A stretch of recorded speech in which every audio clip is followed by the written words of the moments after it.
जी, दिल्ली में फिर चुनाव होगा। बीजेपी विपक्ष में बैठने को तैयार, आम आदमी पार्टी भी विपक्ष में बैठने को तैयार। यानी सत्ता बनाने के लिए कोई तैयारी नहीं, कोई गठजोड़ ऐसा नहीं, फंस गया है पेंच। और दिल्ली में सरकार बने कैसे, यही अब सबसे बड़ी मुश्किल आकर खड़ी हो गई है। चुनाव हुए हैं लेकिन किसी दल को भी बहुमत नहीं है, विचारों का सीधा टकराव है, गठजोड़ हो नहीं सकता है, ना कांग्रेस पार्टी के साथ ना बीजेपी के साथ। आम आदमी पार्टी का कहना है, बीजेपी का खुद कहना है, जिस तरीके से जो सपना पाला था कि दिल्ली के लिए क्या क्या करेंगे, वो सारे सपने चकनाचूर हो चले हैं। हम सरकार बनाने का ऐसा कोई प्रयास नहीं करेंगे तो जाहिर है सरकार बनेगी नहीं, तो ऐसे में अगला चुनाव होगा कब, दरअसल यही बात हम कर रहे हैं। हम आपको दरअसल पहले दिखाना चाहेंगे कि जिस स्थिति में ये चुनाव परिणाम आया है उसका मतलब निकाला क्या जाए।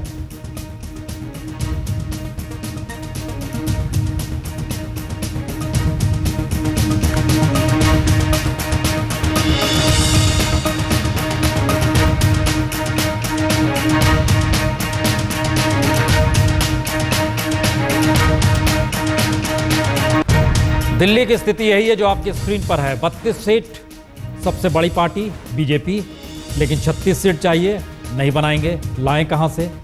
28 सीट अरविंद केजरीवाल यानी आम आदमी पार्टी, नहीं बनाएंगे क्योंकि विचार मेल खाते नहीं। बीजेपी और कांग्रेस तो एक सरीकी है, नहीं बनाएंगे। कांग्रेस 8 सीट, टूट सकती नहीं है ये पार्टी, किसके पक्ष में टूटे और क्यों टूटे। आम आदमी पार्टी के साथ जा नहीं सकते हैं, समर्थन दूसरे बीजेपी को दे नहीं सकते हैं, पार्टी टूट नहीं सकती है इन सब के बीच, क्योंकि जिस स्थिति में जो विधायक जीते हैं उनमें से तो 4 विधायक ऐसे हैं जो वैचारिक तौर पर अल्पसंख्यक समुदाय से आते हुए लड़ाई लड़ते रहे हैं बीजेपी के खिलाफ। हमें लगता है कि जो दिल्ली में फिर चुनाव होगा कब, अगर ये तस्वीर आप देख पा रहे हैं तो इसके पीछे की हकीकत क्या है, खासतौर से वो विधानसभा चुनाव जिसको लेकर एक कयास लग रहे हैं कि क्या वाकई अब अगला चुनाव। आइए आपको उस विधानसभा के भीतर लिए चलते हैं। वो कौन सी तस्वीर है, जो तस्वीर अगर सजेगी तो ऐसा लग रहा है कि कोई भी सत्ता में नहीं, हर कोई विपक्ष में बैठने को तैयार है। ये विधानसभा की तस्वीर के साथ हम घुस गए हैं उस क्षेत्र में जहां पर विधानसभा है, लगी हुई है। लेकिन विधानसभा के लगने का मतलब क्या होता है, आइए ये भी हम समझ लें।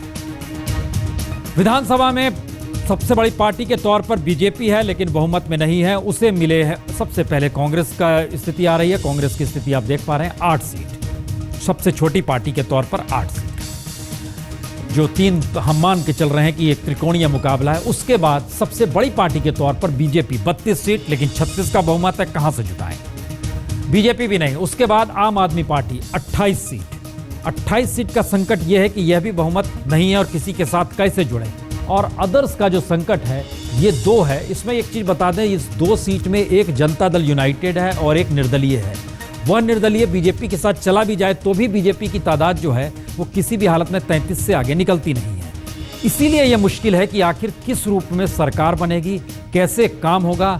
इस बीच हमारी जानकारी के मुताबिक हमारे साथ हम सीधे बातचीत करें। सबसे पहले तो क्योंकि अरविंद केजरीवाल ने प्रेस कॉन्फ्रेंस में इस बात का जिक्र कर दिया था कि हम किसी को नहीं देंगे, हम जल्दी से यहां से चलते हैं। और हमारे साथ हर्षवर्धन साहब, डॉक्टर हर्षवर्धन जुड़ चुके हैं। हम उनसे जरा बात करने की कोशिश करते हैं कि किस रूप में ये सरकार चलेगी, कैसे चलेगी। डॉक्टर हर्षवर्धन, बड़ा सीधा सवाल है, अब जो स्थिति है दिल्ली की और जो चुनाव परिणाम निकल कर आए हैं उसमें पहला सवाल हर कोई यही जानना चाहता है, अगला चुनाव होगा कब? अब मैं नहीं जानता कब होगा, लेकिन बड़ा दुर्भाग्यपूर्ण है कि इस तरह की बात भी हमें आज करनी पड़ रही है। तो अगली सरकार कब बनेगी? ये भी मैं कुछ नहीं कह सकता। मैंने तो कोशिश की थी कि दिल्ली की जनता को एक हम पारदर्शी ईमानदार सरकार दें। दिल्ली की जनता ने हमें आशीर्वाद भी दिया, लेकिन शायद आशीर्वाद देने में थोड़ी सी उन्होंने कमी कर दी, जिसके कारण जो है आज अब मैं इस प्रश्न का उत्तर नहीं दे सकता। तो अगली सरकार बनाएगा कौन? अब ये भी मेरे लिए बड़ा मुश्किल सवाल है, इसका सवाल का जवाब देना। मेरे पास नंबर नहीं है, मेरी पार्टी के पास नंबर नहीं है, इसलिए मैं तो सरकार बनाने के बारे में सोच नहीं सकता अब। तो क्या ये जनता के साथ धोखा नहीं है, उसने वोट दिया और कोई सरकार नहीं? नहीं, आप बताइए ना कि इसको आप मेरे पर्सपेक्टिव से देखिए, भाजपा के पर्सपेक्टिव से देखिए। कि हमने तो पूरी ईमानदारी से कोशिश की, अब अगर हमारे पास नंबर नहीं है तो मैं किस आधार पर ये कहूं कि मैं सरकार बनाऊं या सरकार बनाने के लिए मैं क्लेम करूं। तो आप लोग एक मिल के कॉमन मिनिमम प्रोग्राम बना लीजिए, देखिए क्या स्थिति बनती है, सब मिल के तय कीजिए, हम लोग ये काम पूरे करेंगे और सरकार की दृष्टि वो होगी, उस रूप में सरकार काम करेगी। ऐसी कोई बात करेगा और ऐसा कोई जनता के और दिल्ली के हित में होगा तो ऐसी कोई हम तो किसी भी चीज़ के लिए ओपन है। ऐसा नहीं है कि कोई हार्ड एंड फिक्स्ड हमारा आइडिया है।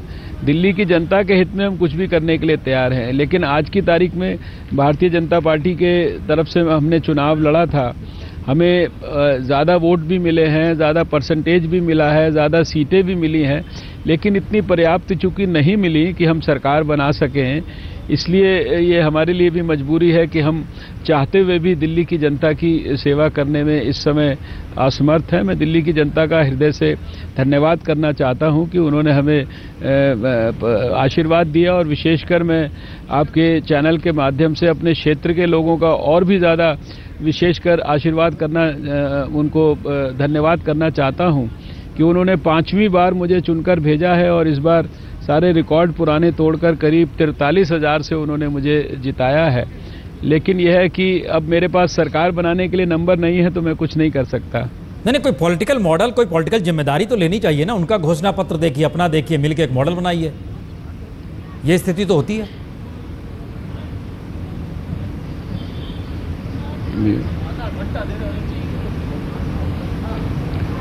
अगर भगवान ऐसा कोई मॉडल बनाएगा तो और आप कोई सुझाव देंगे और सब लोगों को स्वीकार्य होगा, दिल्ली की जनता को स्वीकार्य होगा, तो हमें क्या आपत्ति है।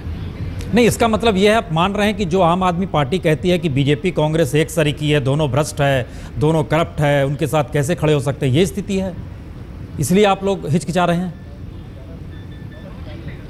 देखिए, ये आम आदमी पार्टी वाला कल्चर हमारा नहीं है। आम आदमी पार्टी केवल सारे दुनिया के लोगों को भ्रष्ट बताती है और सेल्फ क्लेम करती है कि वही ईमानदार है। मैं इस बात से सहमत नहीं हूँ। मैंने पहले भी कहा है कि ईमानदारी वो होती है जिसको सारी दुनिया बोले, उसको हम ईमानदारी मानते हैं। और खाली दूसरों को गाली देने से हम भारत की राजनीति में पंडित दीनदयाल उपाध्याय, डॉक्टर श्यामा प्रसाद मुखर्जी, अटल जी, अडवाणी जी से प्रेरणा लेके बिल्कुल आदर्श राजनीति करते हैं।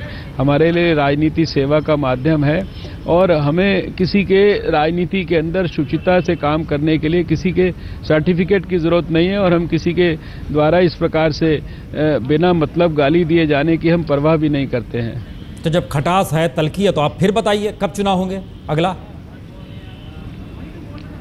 अब ये मैं नहीं जानता, ये इसके बारे में मेरे कल्पना में कुछ भी नहीं है। लेकिन जो आज रिज़ल्ट आया है उसके आधार पर जो मेरा स्पॉन्टेनियस और जो स्पष्ट और जो मेरा एक जिसे कहते हैं रिएक्शन है वो मैंने आपको दिया है। नहीं, तो इस परिणाम या इस रिजल्ट का आखिरी पड़ाव क्या होगा? कहाँ तक ये चीज़ जाएंगी? ऐसी रहेंगी? अब मैं नहीं कह सकता कि ये जो आपने बात कही ये वास्तव में कितनी सच सिद्ध होगी, लेकिन अभी चूंकि मैं तो केवल अपने पर्सपेक्टिव से बता सकता हूँ कि अगर मेरी पार्टी को कम से कम 36 सीटों पर विजय नहीं मिली है तो मुझे कोई नैतिक अधिकार नहीं है सरकार बनाने की बात करने का, और इसलिए मैं अभी आज की तारीख में आपके प्रश्न का कोई उत्तर नहीं दे सकता। मुस्कुरा तो सकते हैं ना, मुस्कुराने के लिए कोई दिक्कत नहीं है, जितना मर्जी मुस्कुराइए। मुस्कुराने में क्या दिक्कत है, मैं तो हमेशा मुस्कुराता हूँ। And I am absolutely relaxed, आप बिल्कुल चिंता ना करिए। लेकिन मुझे इस बात का दुख ज़रूर है कि दिल्ली के जनता को उन्होंने इतना मेहनत किया, इतना इलेक्शन में पार्टिसिपेट किया और हम लोग उनकी सेवा, जो हम लोगों ने उनकी सेवा का व्रत लिया था, बहुत बड़े बड़े सपने देखे थे, बहुत बड़ी बड़ी मन में योजनाएँ बनाई थी, बहुत सारे प्लान बनाए थे, बहुत सारे इरादे अपने उनको बताए थे। उन इरादों को क्रियान्वित करने के लिए हमारे को जो है उस प्रकार से मौका नहीं मिला है। लेकिन फिर भी मैं हृदय की गहराइयों से दिल्ली की जनता का बहुत बहुत उनको शुक्रिया अदा करना चाहता हूं कि उन्होंने हमारे अंदर जो है अपना विश्वास व्यक्त किया है और हमें पूरा अपना आशीर्वाद दिया है। चलिए, बहुत बहुत शुक्रिया, बहुत बहुत शुक्रिया। चलिए, बहरहाल सरकार नहीं बनेगी, कैसे बनेगी? कुमार विश्वास भी हमारे साथ जुड़ चुके हैं, आम आदमी पार्टी के नेता। कुमार विश्वास जी, अगला चुनाव दिल्ली में कब होगा? देखिए पुण्य प्रसून जी, पहली बात तो हर्षवर्धन जी विदा हो गए, मैं उनको बहुत बधाई देना चाहता था कि उन्होंने 4 सीटें अतिरिक्त ली। हालांकि मत प्रतिशत हमारा और उनका थोड़ा सा ही दशमलव के इधर उधर ही है। और दूसरी सूचना शायद आपने भी देखी, उसका संज्ञान आप भी ले रहे हो कि इंडिया अगेंस्ट करप्शन आज तक जिंदा है। इंडिया अगेंस्ट कांग्रेस नहीं हुआ वो, जैसा कि भारतीय जनता पार्टी के मित्र कोशिश कर रहे थे। दिल्ली में मुख्यमंत्री समेत जो 6 मंत्री हैं, उनमें से 4 मंत्री, मुख्यमंत्री और 3 मंत्री, वो आम आदमी पार्टी ने हराए। 1 मंत्री अरविंदर सिंह लवली जीत गए और 1 मंत्री को भारतीय जनता पार्टी ने हराया।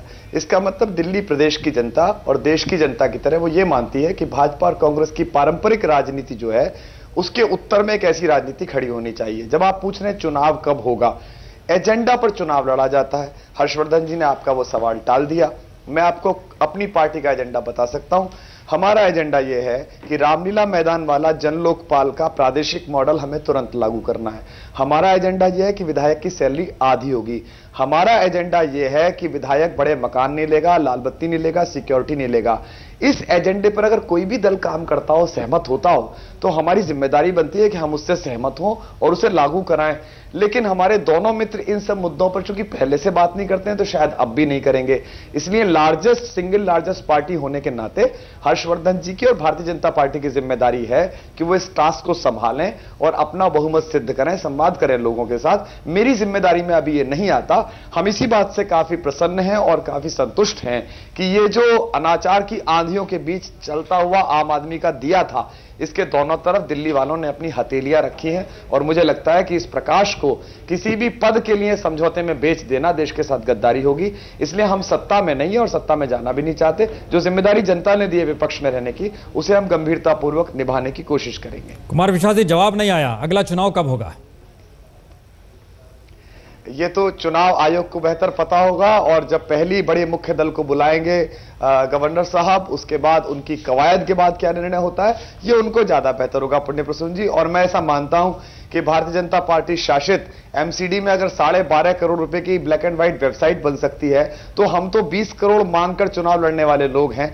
देश इस 20 करोड़ को भी स्वीकार कर लेगा कि किसी तरह कॉमनवेल्थ में 1 लाख करोड़ ना लूटे और एमसीडी में 12 करोड़ की वेबसाइट ना बने, तो हम दोबारा चुनाव के लिए भी प्रवृत्त हो जाएंगे और अगली बार पूर्ण बहुमत के साथ सरकार बना पाएंगे। हर्षवर्धन जी का कहना था कि हम सरकार बनाने की स्थिति में है नहीं, हमारे जो सपने थे टूट गए हैं, इसीलिए हम आपसे फिर तीसरी बार पूछ रहे हैं, अगला चुनाव आप लोग कब चाहेंगे? ये तो अब आपको पता है पुण्य प्रसून जी कि उनके पाले में गेंद है।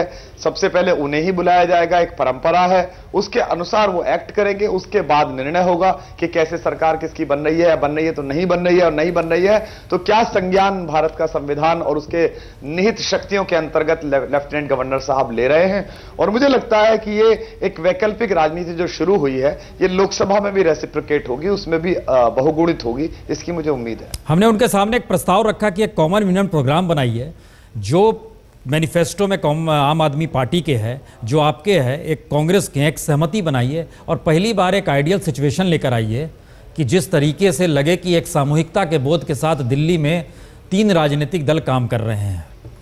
उन्होंने बोला प्रयास कीजिए, अगर हो जाए तो अच्छी बात है। पुण्य प्रसून जी, एक तो कॉमन मिनिमम प्रोग्राम नामक जो शब्द है, ये भारतीय राजनीति में है तो बड़ा पवित्र और प्रांजल शब्द, लेकिन जो इसके पिछले दुरुपयोग हुए उसमें बड़ा छलिया सा सिद्ध होता है। आप फारूक अब्दुल्ला से चलिएगा और चंद्रबाबू नायडू तक आइएगा, नवीन पटनायक से चलिएगा और माया ममता जयललिता तक आइएगा। भाजपा और कांग्रेस के साथ सभी साथियों ने सरकारें बनाई हैं, कभी धर्मनिरपेक्षता के नाम पर, कभी छद्म राष्ट्रवाद के नाम पर, कभी गैर कांग्रेसवाद के नाम पर।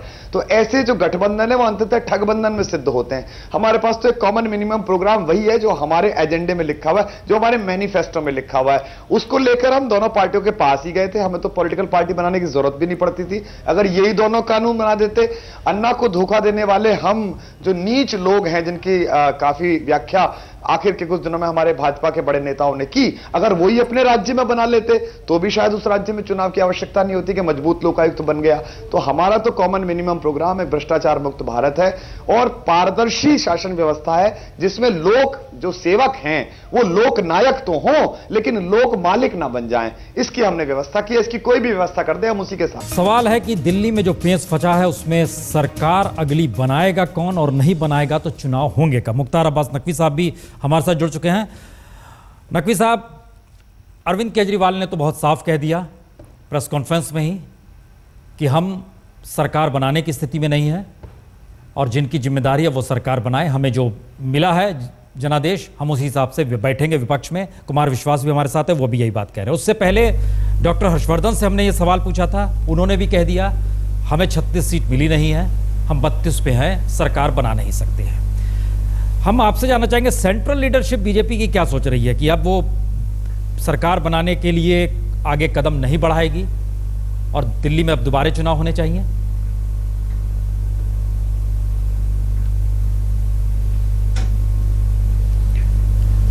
देखिए पुण्य प्रसून जी, जो सबसे बड़ा संदेश है पूरे के पूरे इन चारों राज्यों के चुनाव का, वो कांग्रेस के कुशासन और कांग्रेस के करप्शन के खिलाफ क्रांति का संदेश। और उस संदेश के तहत मध्य प्रदेश में भारतीय जनता पार्टी ने न केवल दोबारा जीत हासिल की, बल्कि सीटों में और वोटों के प्रतिशत में भी बहुत बड़े पैमाने पर बढ़ोतरी हासिल की। छत्तीसगढ़ में हमने दोबारा सरकार बनाने का जनादेश लिया और राजस्थान में कांग्रेस पार्टी के कुशासन को उखाड़ फेंका और भारतीय जनता पार्टी की सरकार बनाई। दिल्ली में भी भारतीय जनता पार्टी 23 से 32 सीटों पे आई है और 32 सीटों पर जब आई है तो निश्चित तौर से कांग्रेस पार्टी के खिलाफ जो माहौल था उसके चलते आई है और भारतीय जनता पार्टी के काम के चलते आई है। निश्चित तौर से जो कांग्रेस पार्टी के खिलाफ माहौल था उसमें आप पार्टी ने एक बहुत मजबूत और एक बहुत ही प्रभावी उपस्थिति दर्ज की है और इसकी वजह से जो कांग्रेस के खिलाफ वोट था वो बटा है और उस बटने का नतीजा ये हुआ कि आज एक कोई बहुमत नहीं दिखाई पड़ रहा है। देखिए, जो संवैधानिक स्थिति है, जिस तरह की परंपरा है और जिस तरह का स्वाभाविक स्थिति है, उसमें तो भारतीय जनता पार्टी की कोई सबसे बड़ी पार्टी है और उसको संवैधानिक रूप से कोई भी राज्यपाल होंगे तो वो सरकार बनाने के लिए आमंत्रित करेंगे। लेकिन आज की स्थिति ये है कि आज की स्थिति में आप पार्टी कहती है हम सरकार नहीं बनाएंगे, कांग्रेस पार्टी सरकार बनाने की स्थिति में नहीं है। तो इस स्थिति में आप पार्टी एक ऐसी पार्टी है जिसने कि बहुत से वायदे, बहुत से इरादे दिल्ली के लोगों के सामने रखे थे। तो मेरी अगर व्यक्तिगत राय आप पूछे तो हम तो यही कहेंगे कि आप पार्टी को ये मौका मिलना चाहिए और आप पार्टी सरकार बनाए और जिस वायदे और जिस इरादे के साथ वो जनता के बीच में आई थी वो कम से कम उसको पूरा करने का उसको मौका मिले। तो अगर राज्यपाल सबसे बड़े पार्टी के तौर पर बीजेपी को बुलाते हैं तो बीजेपी ये कहने की स्थिति में है कि हमारे पास बहुमत नहीं, हम नहीं बनाएंगे, अब आप आम आदमी पार्टी को बुला लीजिए और उनसे पूछ लीजिए, क्या ये स्थिति आने वाली है?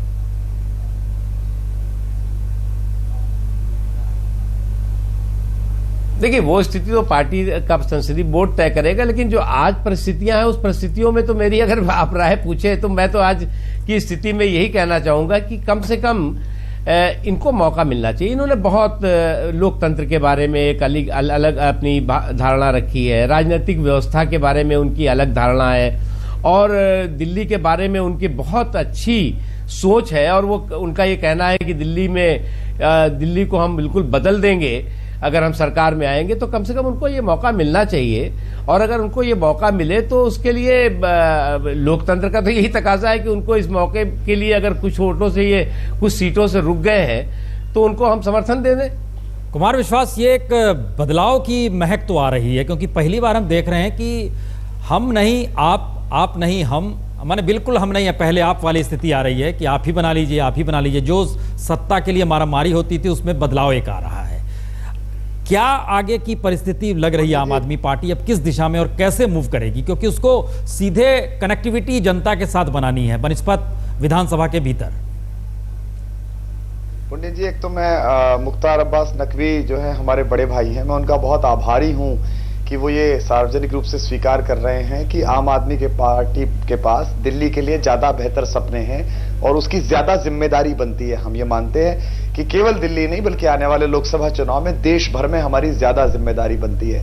दूसरा, मुख्तार साहब लेट जुड़े, मैं उनको फिर स्मरण दिला दूं कि दिल्ली में जो वोट मिला है वो इंडिया अगेंस्ट कांग्रेस नहीं है, जिसका लाभ भारतीय जनता पार्टी पूरे देश में लेना चाहती है। वो इंडिया अगेंस्ट करप्शन है। अगर ऐसा होता तो 6 मंत्रियों में से 4 मंत्री आम आदमी पार्टी ने हराए हैं और 1 कांग्रेस का मंत्री जीत गया है। यानी कि शीला दीक्षित के सामने, यानी कि राखी बिड़ला जिन राजकुमार चौहान को हरा रही है, वहां की जनता ने यह नहीं माना कि भाजपा सही विकल्प है, आओ कांग्रेस को हरा देते हैं और भाजपा के व्यक्ति को जिता देते हैं। तो आप सबसे बड़े हैं, आप वैसे भी बड़े भाई हैं, 4 सीटें आपको मिली हैं, तो आपका संवैधानिक नैतिक जिम्मेदारी बनती है, अगर आपके पास सचमुच में दिल्ली के लिए हमसे ज्यादा बेहतर सोच ना हो। अगर आप इस सार्वजनिक रूप से स्वीकार कर रहे हैं कि हमारे पास ज्यादा बेहतर है, तो हम अपनी संसदीय बोर्ड में इस बात को रखेंगे, अपनी पॉलिटिकल अफेयर्स कमेटी में, कि भाई भाजपा के साथियों ने यह कहा है, हम इस पर क्या विचार करते हैं। लेकिन अभी तो आपको कहा है लोगों ने, तो आप सरकार बनाए, क्योंकि हमारा घोषणा पत्र आप लागू नहीं कर सकते हैं। अन्यथा हम तो बिना चुनाव लड़े भी गए थे आपके पास कि हमारा घोषणा पत्र एंटी करप्शन है। एमसीडी में जो 12.5 करोड़ की वेबसाइट बनती है उसके भी खिलाफ हम हैं, और वह भी भ्रष्टाचार है। कॉमनवेल्थ का 100 करोड़ का भ्रष्टाचार और 12.5 करोड़ का एमसीडी का भ्रष्टाचार, जिसे एशिया की 10 सर्वश्रेष्ठ भ्रष्ट संस्थाओं में वर्ल्ड करप्शन वॉच ने नामांकित किया है जिस उपलब्धि पर भाजपा की शासित को, तो वो भी भ्रष्टाचारी है। हमारी तो उसकी भी चिंता है, और वो आप दोनों ही लागू करने के लिए तैयार नहीं है। इसलिए हमारा किसी प्रकार का समझौता होना मुझे नहीं लगता कि वो संभव। हम देखिए ये रास्ता निकलेगा कैसे और किस दिशा में दिल्ली की सियासत जाने वाली है। हम एक छोटा सा ब्रेक ये बताते हुए ले रहे हैं। नहीं, हम तो समझौते नहीं, हम आ रहे हैं नकवी साहब की बात नहीं कर रहे हैं। नकवी साहब, हम लौट रहे हैं, हेडलाइन जरा सी पढ़नी है, हम जरा तुरंत लौट रहे हैं ये बताते हुए कि दरअसल एक तरफ कांग्रेस हारी है, बुरी तरह हारी है।